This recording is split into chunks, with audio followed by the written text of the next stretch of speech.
பிரியமானவர்களே, இயேசு கிறிஸ்துவின் இணையற்ற நாமத்தில் உங்களை வாழ்த்துகிறேன். இந்த மன்னாற்றுடைய இந்த டெய்லி பாட்காஸ்டை கேட்கிற உங்கள் ஒவ்வொருவரையும் கர்த்தர் ஆசீர்வதிப்பாராக.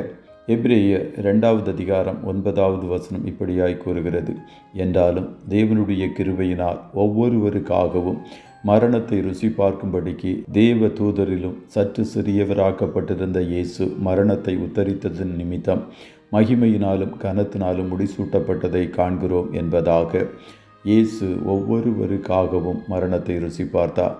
Jesus tasted death for everyone என்ற தலைப்பின் கீழ் இன்றைய மன்னாவை தியானிக்கப் போகிறோம். இயேசு கல்வாரி சிலுவையில் நம் ஒவ்வொருவருக்காகவும் மரணத்தை ருசி பார்த்தார். பூமியில் இதுவரை பிறந்தவர்கள், இனி பிறக்கப் போகிறவர்கள் அத்தனை பேருக்காகவும் அவர் மரணத்தை ருசித்தார். ஏனெனில் பிதாவாகிய தேவன் நம்முடைய இரட்சிப்பின் அதிபதியாகிய இயேசுவை உபத்திரவங்களினாலே பூரணப்படுத்துகிறது அவருக்கேற்றதாயிருந்தது. ஆகையால் கல்வாரி சிலுவையில் இயேசு அநேக உபத்திரவங்களை சகித்தார். அவர் நெருக்கப்பட்டும் ஒடுக்கப்பட்டும் நொறுக்கப்பட்டும் இருந்தார். கெத்செமனே துவங்கி கொல்கதா மட்டும் அநேக அடிகளையும் அவமானங்களையும் துன்பங்களையும் அடைந்தார். அதன் பின்பு அவரை சிலுவையில் ஆணிகளினால் அடித்து தொங்கவிட்டார்கள். அவருடைய அகோர தோற்றத்தை கண்டவர்கள் பிரமிப்படைந்து பயந்தார்கள். இயேசு அடைந்த உபத்திரவங்கள் அவரை பூரணப்படுத்தியது. அது அவருக்கு மகிமையையும் கனத்தையும் கொண்டு வந்தது. இயேசுவின் பாடுகள் நம்முடைய வாழ்க்கையில் அநேக ஆசீர்வாதங்களை கொண்டு வருகிறது என்று அதே எபிரேய நிருபத்தின் பிந்திய வசனங்கள் கூறுகிறது. முதலாவது, அநேகம் பிள்ளைகளை மகிமையில் கொண்டு வந்து சேர்ப்பதற்காக அவர் உபத்திரவப்பட்டார் என்று எபிரேயர் 2வது அதிகாரம் 10வது வசனம் கூறுகிறது. பிதாவாகிய தேவன் அவருக்கு பங்காக கொடுத்த பலவான்களாய் நாம் காணப்படுகிறோம். ஒரு சந்ததி அவரை சேவிக்கும் என்றும் தலைமுறை தலைமுறையாக அவர்கள் ஆண்டவருடைய சந்ததி எண்ணப்படும் என்ற சிலுவையின் பாட்டாகிய சங்கீதம் 22:30 படி பிதாவாகிய தேவன் இயேசுவுக்கு கொடுத்த சந்ததிகளாய் நாம் காணப்படுகிறோம். எல்லாவற்றுக்கும் மேலாக ஒரு நாள் நம்மை மகிமையில் கொண்டு சேர்த்து அவரோடு சிங்காசனத்தில் அமரும்படிக்கு செய்வார். இரண்டாவது, மரணத்தின் அதிகாரியாகிய பிசாசினிடத்திலிருந்து முழு விடுதலையை தந்தார் என்று எபிரேயர் 2:15 கூறுகிறது. மரண பயம் எல்லா பயங்களை விட கொடூரமானது. கிறிஸ்து இல்லாமல் மரிக்கிற அத்தனை பேரையும் இந்த பயம் சூழ்ந்து கொள்ளும். இயேசு பிசாசினுடைய அதிகாரங்களை எல்லாம் சிலுவையில் உரிந்து போட்டு அவனுடைய தலையை நசுக்கி மகிமையாய் வெற்றி சிறந்தார்.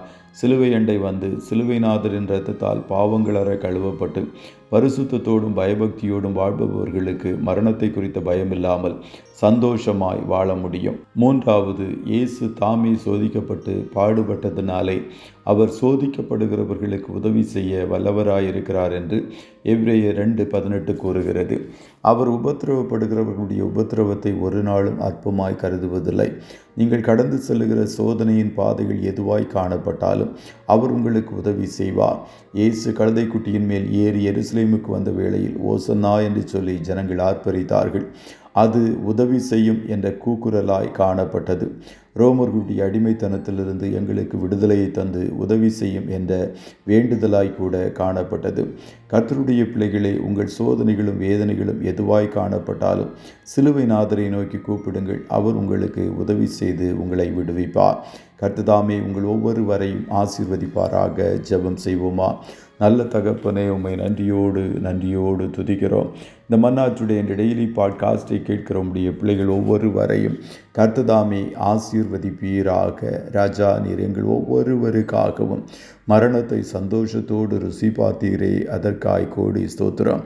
பிதாவுக்கு நீர் சமமாயிருந்தும் சமமாயிருப்பதை கொள்ளையாடின பொருளாய் எண்ணாதபடி எங்களுக்காக அடிமையின் கோலம் பூண்டு இந்த பூமியில் ஆண்டவரே சிலுவையின் மரண பரியந்தம் மட்டும் உம்மை தாழ்த்து நீரே, அதற்காய் உள்ளத்தின் ஆழத்திலிருந்து நன்றி செலுத்துகிறோம். எங்களுக்காக கல்வாரி சிலுவையில் உம்மையே தானமாய் கொடுத்த நீர் மற்ற எல்லா நன்மைகளை உம்முடைய பிள்ளைகளுக்கு நீர் அருளுவது நிச்சயம். ஆண்டவரே, ஒவ்வொருவரையும் மகிமையில் நீர் கொண்டு சேர்ப்பீராக. உம்முடைய பிள்ளைகள் என்னென்ன காரியங்களுக்காக உம்முடைய உதவியை நாடுகிறார்களோ அந்தந்த காரியங்களில் கர்த்தர் இன்றைய தினம் உதவி செய்வீராக.